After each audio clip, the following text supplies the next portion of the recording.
It was one of those perfect Saturday afternoons where everything just felt right. The sun was starting to dip lower in the sky, painting everything in that golden light that makes you feel like life is pretty good. David was driving home with his wife Lisa beside him, her head resting against the window as she dozed off. They'd spent the whole day at his mother's house in the suburbs, helping her plant flowers in her garden and staying for her famous pot roast dinner. David glanced over at Lisa and smiled. She looked peaceful, her face relaxed after a long but good day. They'd been married for 6 years now, and he still felt lucky every time he looked at her. The drive back to the city was smooth, hardly any traffic, and he had his favorite playlist on low so it wouldn't wake her up. His gas light had been on for the last 10 miles, so when he saw the familiar blue and white sign of a gas station up ahead, he flicked on his turn signal. It was the same station he always stopped at on this route. The owner, an older guy named Mr. Peterson, always gave him a friendly wave. David had been stopping here for almost 3 years now, ever since they'd bought their house in the city. He pulled up to pump number 7, the one on the end that gave him a little more space. The station wasn't too busy, just a couple of other cars scattered around. As he turned off the engine, Lisa stirred slightly but didn't wake up. David grabbed his wallet from the center console, stepped out of the car and stretched his arms over his head. His back was a little stiff from all the gardening they'd done. The evening air felt nice against his skin as he walked around to the gas tank. He was wearing his casual Saturday clothes, just a plain blue polo shirt and jeans. Nothing fancy. Nothing that should draw any attention. He'd already swiped his card and was reaching for the pump when he noticed the police car pulling in behind him. At first, he didn't think much of it. Cops stopped for gas too, right? But then he saw the lights. Red and blue flashing lights, bright even in the fading daylight. His stomach dropped a little, that instant feeling of anxiety that he'd learned to live with. He looked around, wondering if maybe the officer was after someone else. But there was no one behind him. The lights were definitely meant for his car. David put the gas pump back and stood still, his hands visible at his sides. He'd had this conversation with his father when he was just 16 years old. Keep your hands where they can see them. Don't make sudden movements. Be polite, stay calm.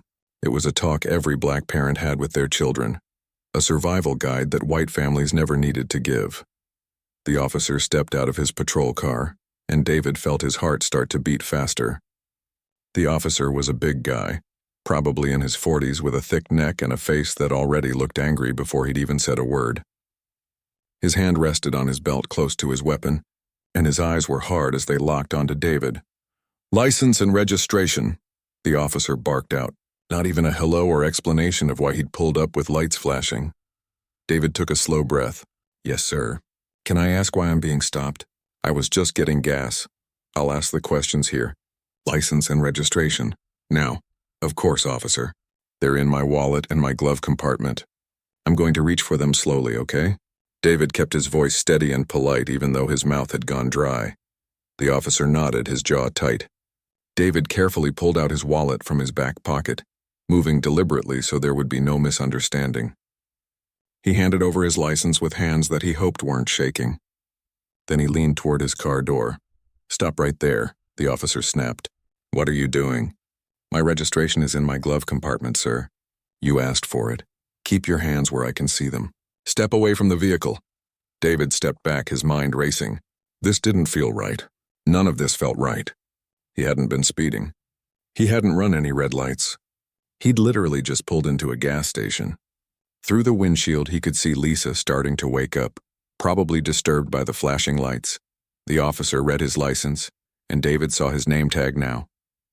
"Officer Brennan, you match the description of someone who robbed a convenience store about 20 miles from here," Brennan said, his voice dripping with suspicion. "Sir, I've been at my mother's house all day. There are witnesses. I haven't robbed anyone. That's what they all say. Turn around and put your hands on the car." "Officer, I don't understand what's happening." "What description? What am I supposed to have done?" "Are you refusing to comply?" Brennan's voice got louder, more aggressive. "I said turn around and put your hands on the car." David felt a cold wave of fear wash over him. He knew how this could go. He'd seen the videos. He'd watched the news. He knew that refusing to comply could become, he was resisting could become, I feared for my life, could become another name on a list of people who didn't make it home. I'm complying. Sir? David said clearly, turning around and placing his palms flat on the hood of his car. The metal was still warm from the drive. He heard Brennan's footsteps behind him, felt rough hands patting him down. The officer was not gentle about it, his fingers digging in harder than necessary. David stared straight ahead, trying to control his breathing. A woman pumping gas 2 spots over had her phone out, recording. David wanted to feel grateful for that, but mostly he just felt humiliated and scared. You people always think you can just do whatever you want, Brennan muttered, low enough that maybe the camera wouldn't pick it up, but loud enough for David to hear clearly. Mr. Peterson. The gas station owner came walking out of the shop. He was in his 70s, walked with a slight limp from an old injury. Officer, is there a problem? David's a regular here. Good customer, never any trouble. Get back in your store, old man. This doesn't concern you. I'm just saying I know this young man. He comes here all the time. Maybe there's been a mistake. I said get back inside before I arrest you for interfering with police business. Mr. Peterson looked at David with worried eyes, but slowly retreated back toward the store, shaking his head. David wanted to tell him it was okay, that he shouldn't risk trouble for him, but he stayed quiet. Brennan grabbed his radio. This is Unit 47. Need backup at the Sunoco station on Highway 9. Got a suspect matching the robbery description. He's being uncooperative and aggressive. David's blood ran cold.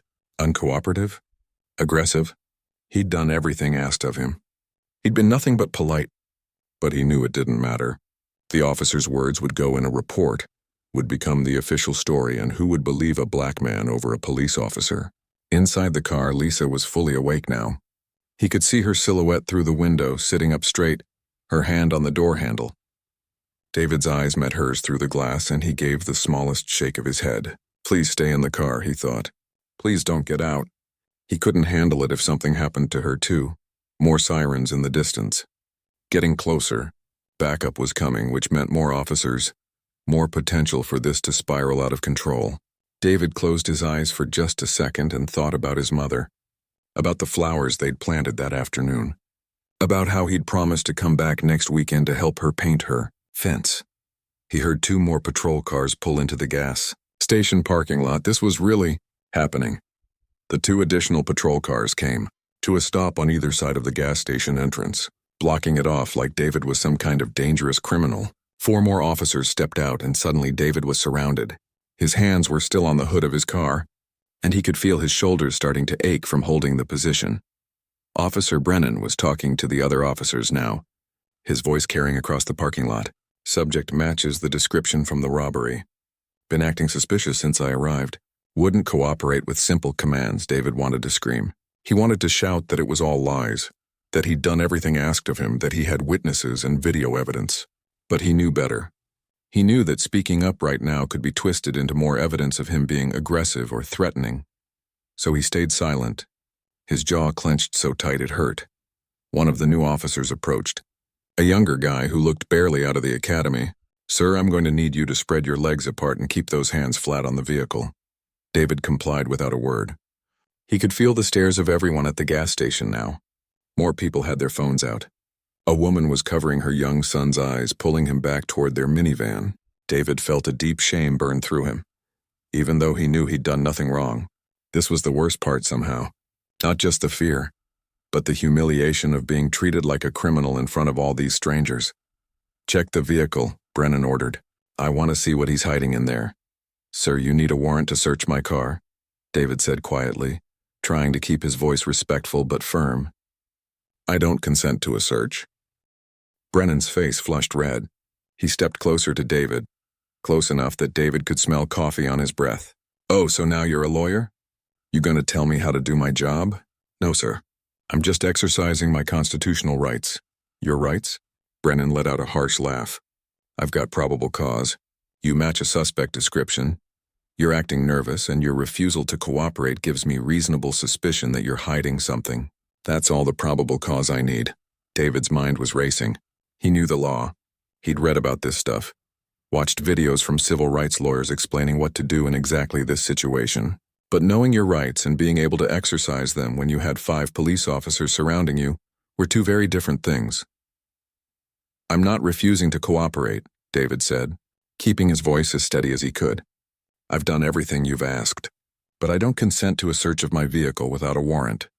Another officer, this one older with gray in his hair, spoke up. Brennan, what's the actual description from the robbery? Let me call it in and verify. I already verified it, Brennan snapped. You questioning me? The gray-haired officer held up his hands. Just following procedure, that's all. Brennan turned back to David. You know what? I'm going to call in the K9 unit. We'll have drug dogs here in 20 minutes, and when they alert on your vehicle, I'll have all the probable cause I need to tear this car apart. So you can either make this easy on yourself and consent to the search now, or you can wait and make it harder on yourself later. Your choice. David felt sick. He knew this tactic. Even if there were no drugs in his car, which there weren't, police dogs could be made to alert on command. He'd read about it happening, and once that dog gave a signal, they'd search everything, take apart his seats, empty out all their belongings, and even if they found nothing, his car would be destroyed and he'd have no recourse. Mr. Peterson came out of the gas station again, walking more quickly this time despite his limp. He was holding a cordless phone. Officer, I just called your station. Spoke to your supervisor. Dispatch says there's no robbery suspect being sought in this area. The robbery you're talking about happened 3 towns over, and they already have someone in custody. Got him an hour ago. The parking lot went quiet. Even the other officers looked at Brennan with confusion now. Brennan's face went from red to almost purple. This doesn't concern you, old man. And that information is wrong. I'm acting on the information I received. But dispatch just said, Mr. Peterson started. I said it doesn't concern you. Now get back inside before I arrest you for obstruction of justice. You can't just... Inside, now. Brennan took a step toward Mr. Peterson, his hand moving toward his handcuffs. The elderly man's eyes went wide and he backed away slowly, looking at David with an expression that said he was sorry. So sorry. But he couldn't risk being arrested. David felt hopeless wash over him. Even when the truth came out, even when someone tried to help, Brennan just steamrolled over it. What chance did he have? Inside the car, Lisa was moving. David could see her in his peripheral vision, her hand on the door handle. Please don't, he thought desperately. Please stay in the car where it's safe. But he couldn't turn his head to look at her properly. Couldn't signal to her without making a move that might be seen as threatening. All right, enough of this, Brennan said, pulling out his handcuffs. You're being detained for suspicious behavior and failure to cooperate with a police investigation. Put your hands behind your back. What? I haven't done anything wrong. You just heard that the suspect is already in custody. Did I say you could talk? Brennan grabbed David's left wrist, yanking it behind his back roughly. The metal of the handcuff was cold against David's skin. This was it. This was the moment everything could go wrong. David had seen it happen so many times. A man gets arrested for nothing, spends a night in jail, maybe gets charged with resisting arrest or assaulting an officer even though he never did anything. His job finds out. His reputation gets destroyed. And even if all the charges get dropped later, the damage is done. David's heart was pounding so hard he thought it might burst out of his chest. He thought about his mother, about the look on her face if she got a call saying something had happened to her son. He thought about his job, the project he was leading at work, how his boss had just told him on Friday that he was being considered for a promotion. Officer, this is excessive force, the gray-haired officer said, stepping forward. We don't even have confirmation on the suspect description. Maybe we should... Stay out of this, Richards, Brennan snarled. This is my stop, my call. Just as Brennan was reaching for David's other wrist, the passenger door of the car opened. Lisa stepped out. David's stomach dropped. No. He wanted to tell her to get back in the car, to lock the doors, to drive away if she had to. But before he could say anything, he saw something in her face that he'd never seen before. It wasn't fear. It wasn't panic. It was something else entirely. Something cold and controlled and absolutely certain. She was wearing the same casual clothes she'd had on all day, just a simple blouse and slacks. Nothing that screamed authority or importance. But the way she moved, the way she held herself, it made everyone pause. Even Brennan, who still had hold of David's wrist, turned to look at her. Ma'am, get back in the vehicle, one of the younger officers called out. Lisa didn't even glance at him. Her eyes were locked on Brennan. She reached into her jacket pocket and David's heart stopped. Reaching into your pocket in front of police officers was one of the most dangerous things you could do. Hands where I can see them, Brennan shouted, his free hand moving toward his gun. I'm retrieving my identification, Lisa said, her voice calm but carrying a weight that made everyone freeze. Don't worry, officer. You're going to want to see this. She pulled out a black leather wallet and flipped it open.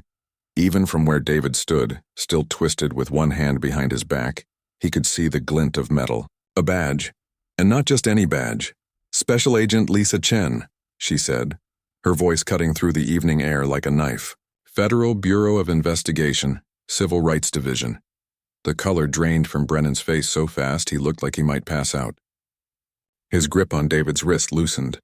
The parking lot had gone completely silent except for the hum of the gas station lights flickering on as dusk settled in. Lisa stepped closer, her FBI credentials held out where all the officers could see them clearly. I've been in that vehicle for the past 15 minutes observing this entire interaction. And Officer Brennan, she looked directly at him, her eyes hard as steel. You and I need to have a very serious conversation about civil rights violations. The parking lot felt frozen in time. Officer Brennan's hand dropped from David's wrist like he'd been burned. The handcuff dangled from David's left wrist, still open, catching the light from the gas station sign above them. Lisa took another step forward. Her badge still held up so every single officer could see it clearly. The younger officers looked like they wanted to disappear into the pavement. The gray-haired one, Richards, let out a long, slow breath and took a step back from the whole scene. Special Agent Chen, Brennan stammered, trying to recover his composure. I didn't know. This was just a routine stop. Standard procedure. Lisa's voice was sharp as broken glass. She wasn't yelling, but somehow that made it more intimidating. Let me tell you what I observed from inside that vehicle, Officer Brennan. And yes, I know your name. I read it off your badge, and I've already made note of your badge number. She pulled out her phone and David could see she'd been recording. His heart swelled with a mixture of relief and disbelief. His wife, his brilliant, amazing wife, had been documenting everything. You initiated a stop without probable cause, Lisa continued, her voice steady and professional. My husband was pumping gas. That's it. He wasn't speeding. He wasn't breaking any traffic laws.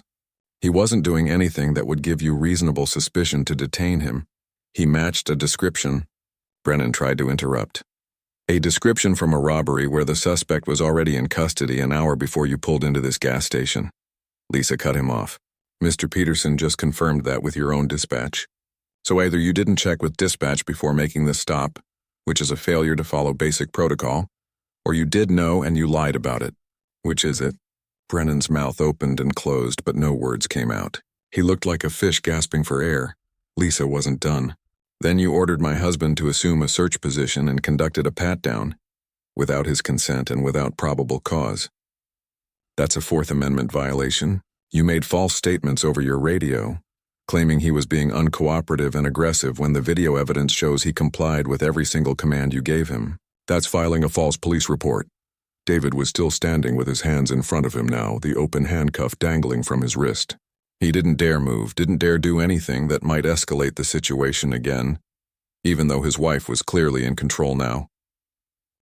You threatened to call K-9 units to search his vehicle without consent or a warrant, Lisa continued, counting off on her fingers like she was making a grocery list. You attempted to coerce consent through intimidation. You threatened a witness, Mr. Peterson, with arrest when he tried to provide information relevant to the stop, and you were in the process of making an unlawful arrest when I intervened. One of the younger officers whispered something to his partner, and they both started edging toward their patrol car. Lisa's eyes flicked to them. Officers, I'm going to need all of your names and badge numbers, she said, her tone leaving no room for argument. You're witnesses to this incident, and you will be required to provide statements. Ma'am, we just responded to a backup call, one of them said nervously. We didn't know. I understand that. And your cooperation will be noted in my report. But you're still witnesses, and this is now an official federal investigation into potential civil rights violations. Richards, the gray-haired officer, stepped forward. He looked tired, like this wasn't his first rodeo with something like this. Agent Chen, I'm Officer Richards. I apologize for this situation. For what it's worth, I questioned the stop from the beginning. I asked Brennan to verify the suspect description, and he refused. Lisa nodded at him. I heard that, Officer Richards. Thank you. Your attempt to de-escalate was noted. She turned back to Brennan, who looked like he wanted to crawl into a hole and disappear. "Officer Brennan, you need to remove that handcuff from my husband's wrist now." Brennan moved forward mechanically, his hands shaking slightly as he unlocked the handcuff from David's wrist. The metal clicked open, and David rubbed his wrist where it had been. His skin was red, and he knew there would be a bruise there tomorrow. "David, are you hurt?" Lisa asked, her professional tone softening just slightly when she addressed her husband. "No, I'm okay," David said, his voice coming out rougher than he expected. He cleared his throat. "I'm okay." Lisa's jaw tightened, and David could see the anger burning behind her eyes even though her face remained calm. She pulled out her phone and made a call, putting it on speaker so everyone could hear. "This is Special Agent Lisa Chen, badge number 77429. I need to report a civil rights incident and request supervisor response to my location. Sunoco Gas Station, Highway 9, approximately 15 miles outside the city limits." A voice came through the speaker. "Copy that, Agent Chen. What's the nature of the incident?" "Unlawful stop, unlawful detention, attempted unlawful search, and false reporting by a local police officer. I have video evidence and multiple witnesses. I need this logged officially." "Understood. I'm notifying the field office now." "Do you need immediate backup?" "Negative. The situation is under control, but I need the local police supervisor on scene as soon as possible." "Copy that. Dispatch is making the call now." Lisa ended the call and looked at Brennan. "Your supervisor is on the way. Until he arrives, you're going to stand right there and not say a word. Do you understand?" Brennan nodded, looking down at his shoes like a kid who'd been caught stealing candy. More people had gathered now.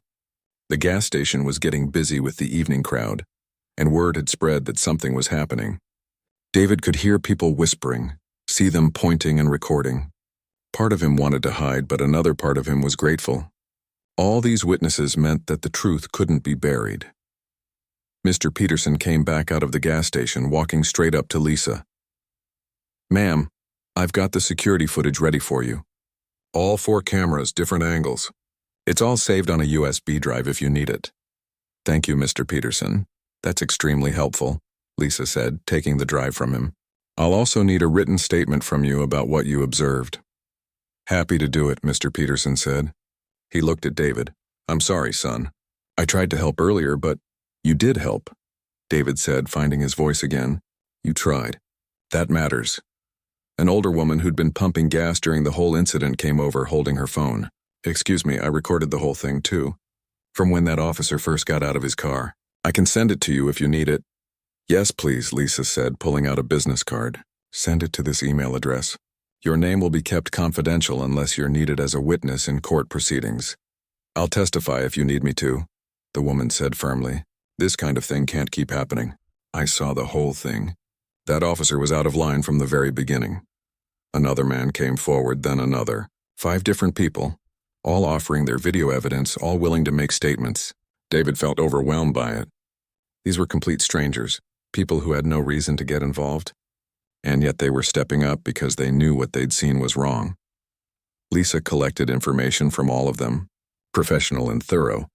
While the officers stood around looking uncomfortable, Brennan hadn't moved from his spot, his face still pale. About 15 minutes later, another patrol car pulled into the gas station. This one didn't have lights flashing. A tall man in uniform stepped out, wearing the insignia of a sergeant. He looked around at the scene, took in all the witnesses with their phones, saw Brennan standing there looking like he wished he could vanish, and his expression darkened. "Somebody want to tell me what's going on here?" the sergeant asked. Lisa stepped forward, badge out. "Sergeant, I'm Special Agent Lisa Chen with the FBI. Your officer, Brennan, conducted an unlawful stop on my husband and violated his civil rights. I have video evidence and multiple witnesses. I've already contacted my field office, and this is now an official federal investigation." The sergeant's face went through several emotions at once: shock, anger, frustration, and then resignation. He looked at Brennan like he wanted to say a lot of things but was holding back because of the audience. "Agent Chen, I apologize on behalf of the department. Whatever happened here, we'll cooperate fully with your investigation." "I appreciate that, Sergeant," Lisa said. "But you should know this isn't the first time Officer Brennan's name has come across my desk. 2 years ago, his name appeared in a case file for a similar incident. It was dismissed due to lack of evidence. This time, there's plenty of evidence. The sergeant's jaw tightened. He turned to Brennan. "Get in your patrol car and return to the station immediately. Don't speak to anyone about this incident. You're suspended pending investigation, effective immediately." Brennan opened his mouth like he wanted to argue, then thought better of it. He walked to his patrol car. His shoulders slumped and drove away without another word. David watched him go and felt something release in his chest. It wasn't quite relief. It wasn't quite satisfaction, but it was something. For once, there were consequences. The drive home was quiet at first. David sat in the passenger seat while Lisa drove, something they almost never did. His hands were shaking too much for him to feel safe behind the wheel. The red mark on his wrist from the handcuff looked angry against his skin, and he couldn't stop staring at it. Lisa reached over and took his hand, squeezing it gently. "We're okay," she said softly. "We're going home. We're safe." David nodded, but he couldn't find words yet. The adrenaline was wearing off, leaving him feeling hollow and exhausted. He kept replaying it all in his head, the lights flashing behind him, the way Brennan had looked at him with such immediate suspicion and contempt, the feeling of being surrounded by officers, of being completely powerless. "I thought—" David started, then stopped. His throat felt tight. "For a minute there, I really thought this was it. I thought about all those news stories, all those names, and I thought I was going to be another one." Lisa's hand tightened on his. "I know, I was terrified too. You didn't look terrified. You looked like you could take on an army. That's what 8 years in the Bureau teaches you. How to look calm when you're screaming inside." Lisa glanced over at him. "When I woke up and saw what was happening, I've never been so scared in my life. But I also knew that I had the tools to stop it. The badge, the training, the knowledge. Most people don't have that. That's what scares me," David said quietly. "If you hadn't been there, if I'd been alone, or if you'd stayed home today, or if you weren't FBI, what would have happened to me?" They both knew the answer to that question, so neither of them said it out loud. When they got home, their small house in the suburbs felt different somehow, like the safety of it had been cracked. David went straight to the bathroom and splashed cold water on his face, staring at himself in the mirror. Same face he'd had this morning. Same person, but something felt changed. Lisa appeared in the doorway. "Come here," she said, and pulled him into a hug. They stood there in their bathroom, holding each other, and David finally let himself cry. Not big sobs, just quiet tears that he couldn't hold back anymore. "I'm sorry," he whispered. "For what? You didn't do anything wrong. I feel like I should have handled it better, said the right things, done something different." Lisa pulled back and looked at him firmly. "David, listen to me. You did everything right. Everything. You stayed calm, you were polite, you knew your rights, and you complied with commands even when they were unlawful. You survived. That's what matters." Over the next few days, Lisa worked her investigation with the intensity she brought to every case. But this one was personal, and David could see it in the way she stayed up late reviewing footage, making phone calls, building the case. She discovered things that made David's blood run cold. Officer Brennan had 23 complaints filed against him over his 15 years on the force. 23. Most of them had been dismissed or buried. There was a pattern clear as day once you looked for it. Young black men, routine stops that escalated, accusations of aggression that never seemed to match up with witness statements. How did he get away with it for so long? David asked one evening as Lisa showed him the file she'd put together. "Same way they always do," Lisa said, her voice tight with anger. "Complaints get filed, but there's no follow-up. Officers investigate other officers and find no wrongdoing. Witnesses are afraid to come forward. People think it's their word against a cop's word, so why bother? The system protects itself." But this time was different. This time Lisa had federal authority behind her. This time there were 5 witnesses with video evidence. This time Mr. Peterson had security footage from 4 different angles. This time the truth couldn't be buried. Mr. Peterson called David a few days later. "I wanted you to know something," the old man said. "After what happened, I went back through my records. I found 4 other incidents over the past 2 years. 4 times when Officer Brennan came to my station and harassed black customers. I should have done something sooner. I should have reported it." "You're doing something now," David told him. "That's what matters." "I keep thinking about this one young man, maybe 22 years old. Brennan had him in tears, accused him of stealing even though I saw him pay. The kid was so scared he just left. Didn't even take the stuff he bought. I should have stopped it then. David felt a weight in his chest. How many others had there been? How many people had gone through what he went through? Or worse, and nobody with a badge and federal authority had been there to stop it. Lisa's investigation expanded. With federal backing, she could do things a regular complaint never could. She interviewed the other officers who'd been there that night. Most of them confirmed what Lisa had observed. Richards, the gray-haired officer, admitted he'd seen Brennan pull stunts like this before but had never filed a formal complaint because it wouldn't have gone anywhere. That's the problem, Lisa told David that night. Good cops stay silent because they think nothing will change. Bad cops keep doing what they're doing because they know nothing will change. It's a cycle. 3 weeks after the incident, Lisa came home with news. The Department of Justice is getting involved. This isn't just about Brennan anymore. They're looking at the entire department, the complaint process, the lack of oversight. It's going to be a full investigation. David felt a mix of emotions, relief that something was actually being done, but also exhaustion. This was going to be a long process, and he knew that meant more attention, more questions, more reliving that night. The story broke in the local news first, then got picked up nationally. FBI agent stops unlawful arrest of her husband ran the headlines. Their phones started ringing constantly. News stations wanted interviews. Civil rights organizations wanted to talk to them. David's social media, which he rarely used, exploded with messages from people sharing their own stories. One message stuck with him. It was from a young man named Travis, 19 years old. "I had a run-in with Officer Brennan last year," the message read. "He pulled me over, said I was speeding even though I wasn't. Made me sit on the curb for an hour while he investigated my car. Found nothing, let me go with a warning.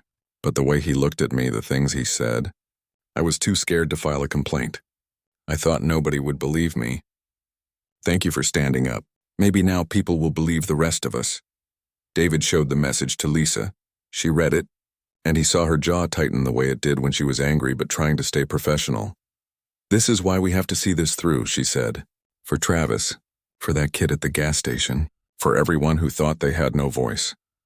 They decided to do one interview with a local news station that had been respectful and fair in their coverage. The reporter, a woman named Angela Hayes, came to their home and set up in their living room. "Why did you decide to speak out?" Angela asked them. Lisa answered first. "Because I have a platform that most people don't have. I have a badge that gives me authority, and if I don't use that to make a difference, then what's the point? My husband could have been seriously hurt or worse that night. The only reason he wasn't is because I happened to be there and I happened to have the credentials to stop it. That shouldn't be what it takes for someone to be treated with basic human dignity." Angela turned to David. "What do you want people to know about what happened to you?" David took a breath.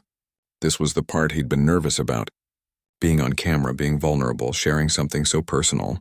But he thought about Travis's message. He thought about that scared kid at the gas station who'd been brought to tears. "I want people to know that I did everything right," David said. "I was polite, I complied, I stayed calm. And it didn't matter. That officer had already decided who I was the moment he saw me. I want people to understand that this isn't about bad apples. This is about a system that lets bad apples stay in the barrel year after year, complaint after complaint. And I want other people who've gone through this to know that your story matters. Your experience matters. And there are people fighting to make sure this doesn't keep happening." The interview aired that evening. David's mother called crying, saying she was proud of him but also terrified for him. His boss called to offer support and told him to take whatever time he needed. Friends reached out. Some people he hadn't spoken to in years sent messages of encouragement. But there were also the other messages. The angry ones, the threatening ones, the ones that said he was making things up or exaggerating or playing the victim. Lisa reported the threatening ones to her office and they took them seriously. But it still made David feel unsafe in a new way. "Is it worth it?" David asked Lisa one night as they lay in bed unable to sleep. "All of this attention, the threats, the stress?" Lisa was quiet for a moment. "Ask me that again in a few months, when we see if things actually change." 3 months passed like a slow-moving river. Some days felt normal, almost like the incident at the gas station had happened to someone else. Other days, David would be driving and see a police car in his rearview mirror, and his hands would start shaking on the steering wheel. Lisa noticed. She always noticed. "You want me to drive?" she'd ask gently. and sometimes he'd say yes. The investigation moved forward with the kind of bureaucratic slowness that tested everyone's patience. But Lisa had warned him about this. Federal investigations don't happen overnight, she'd told him. But when they do happen, they're thorough. She was right. The Department of Justice didn't just look at Officer Brennan. They examined the entire police department, pulling records going back 10 years. They interviewed dozens of officers, reviewed hundreds of complaints that had been filed and dismissed. They found patterns that made even seasoned investigators shake their heads. Officer Brennan was fired. Not suspended, not put on desk duty, but actually fired. And more than that, he was facing federal charges for civil rights violations. When Lisa told David the news, he didn't feel the rush of victory he'd expected. Instead, he felt tired. One down, he said quietly. How many more to go? But Brennan wasn't the only change. 2 other officers were suspended for failing to intervene. The sergeant who'd arrived that night was demoted for inadequate supervision. The department's chief of police resigned under pressure, and the Department of Justice put the entire police force under what they called a consent decree, which meant federal oversight for the next 5 years. It meant mandatory training on constitutional policing. It meant body cameras that couldn't be turned off. It meant an independent review board for complaints. It meant transparency. Will it actually change anything? David asked Lisa one evening as they watched the news coverage together. I don't know, she admitted, but it's a start. It's more than what was there before. The local news station that had interviewed them did a follow-up story. Angela Hayes came back to their home, this time with a bigger crew. 3 months ago, we talked about what happened, Angela said to them on camera. Now we're seeing real consequences and real change. How does that feel? Lisa spoke first. It feels like accountability, which is something that's been missing for too long. But I want to be clear. This isn't a victory lap. This is just the first step. Real change means sustaining this effort, making sure these policies are actually followed, making sure people are held accountable not just now but 5 years from now, 10 years from now. Angela turned to David. You've become a voice for others who've experienced similar situations. Was that something you expected? David shook his head. No, not at all. I just wanted to get gas and go home that night. But after we spoke out, so many people reached out to share their stories. People who'd been through the same thing or worse and thought nobody would listen. If our story helps give them a voice, then maybe something good can come from what happened. What David didn't mention on camera was how hard it had been. The speaking engagements that organizations asked them to do, reliving that night over and over. The hate mail that still came in occasionally. The way his mother worried herself sick every time he left the house. The way he now planned his routes to avoid certain areas, certain roads where he might get pulled over. But there were good things too. Travis, the young man who'd sent him that first message, became someone they stayed in touch with. He was in college now, studying criminal justice because he wanted to fix the system from the inside, as he put it. Mr. Peterson had become like family, calling every week to check on them and always having stories about his grandkids. The gas station itself had changed too. Mr. Peterson had put up a small memorial, not to David's incident specifically, but to everyone who'd experienced injustice. It was a simple plaque with a quote from Martin Luther King Jr. Injustice anywhere is a threat to justice everywhere. Below it was a QR code that people could scan to learn about their rights during police encounters. I should have done more sooner, Mr. Peterson told David when they unveiled it. But I'm doing what I can now. 4 other people came forward after David's story went public. 4 others who'd been harassed by Officer Brennan over the years. Lisa made sure their cases were reopened, that their complaints were actually investigated this time. 2 of them resulted in financial settlements from the police department. More importantly, their experiences were documented, becoming part of the official record that couldn't be ignored or buried. One of them was a woman named Keisha, a nurse who'd been pulled over by Brennan while driving home from a night shift. He'd made her wait on the side of the road for 2 hours, claiming her registration didn't match his system. Even though it was completely valid, she'd filed a complaint that had gone nowhere. I thought I was crazy, Keisha told David when they met at a community forum. I thought maybe I was overreacting or being too sensitive. But seeing your story made me realize that it wasn't in my head. It really happened and it was wrong. David and Lisa used their experience to help create something concrete. They partnered with a local civil rights organization to establish a legal fund. It helped people who couldn't afford lawyers when fighting police misconduct. It wasn't a huge fund, not enough to help everyone. But it was something. The first person they helped was a 20-year-old named Jordan who'd been arrested for resisting arrest, even though there was no underlying crime he was being arrested for. The charges were bogus, but he couldn't afford a lawyer. The public defender had advised him to take a plea deal. With help from the fund, he got a real attorney who fought the case. The charges were dismissed. "You gave me my life back," Jordan told David when it was over. "I was about to have a criminal record for something I didn't do. That would have followed me forever." David thought about that a lot. How one moment, one interaction with the wrong officer could derail an entire life. How easily it could have been him with a record or worse. 6 months after the incident, Lisa came home with unexpected news. "I've been asked to lead a new task force," she said, "specifically focused on police accountability and civil rights violations. It's a promotion, but it's also a lot more work, a lot more cases like ours. Are you going to take it?" David asked. Lisa looked at him seriously. "Only if you're okay with it. This affects you too. It means more media attention, more public scrutiny. We'd be even more visible than we already are." David thought about Travis in college studying to change the system. He thought about Keisha getting her case reopened. He thought about Jordan's dismissed charges. He thought about all the messages he'd received from people who said their story had given them courage to speak up about their own experiences. "Take it," he said. "Someone has to do this work. It might as well be someone who understands what it's like from both sides." Lisa smiled, but it was a tired smile. "It's going to be a long fight. Most important things are." A year after the gas station incident, David drove past it on his way home from work. He didn't stop for gas, but he slowed down a little, looking at the place where his life had changed. The memorial plaque gleamed in the afternoon sun. A family was pumping gas, kids playing in the back seat, completely ordinary and safe. That's all he'd wanted that day. To be ordinary, to be safe, to pump gas and go home to his life. He still thought about that night sometimes. Probably always would. The fear didn't go away completely. He still tensed up when he saw police cars. He still felt his heart rate spike during traffic stops, even routine ones. Lisa said that was normal, that it might never fully go away. Trauma had a way of staying with you, but there were good days too. Days when he felt like himself again. Days when he could drive without anxiety. Days when he saw news about police reform in another city and felt a small spark of hope that maybe, slowly, things were changing. His mother still worried, called him too often, made him promise to be careful. His friends checked in regularly.